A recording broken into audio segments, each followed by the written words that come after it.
Hey guys, in this video I'm going to show you how to use Vlookup here in LibreOffice Calc. So I have this thing right here wherein I have here the weight, and the main thing that we want to emphasize is the goal weight. Now what I want to do is be able to type here, say for example Jake, and then for the goal weight to basically appear right away.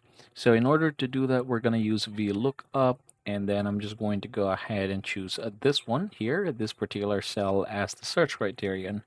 And then for the array, we're going to look for the data where we're going to find it. So it should be these right here. And then let's go ahead and look for index. So it'll be column index number. So that'll be 1, 2, 3, 4, 5. So I want to show 5. I'm going to do that. And then I'm gonna go ahead and basically give this a value of 0 to make it false. And then if I hit enter, you can see now that I'm seeing Jake's goal weight.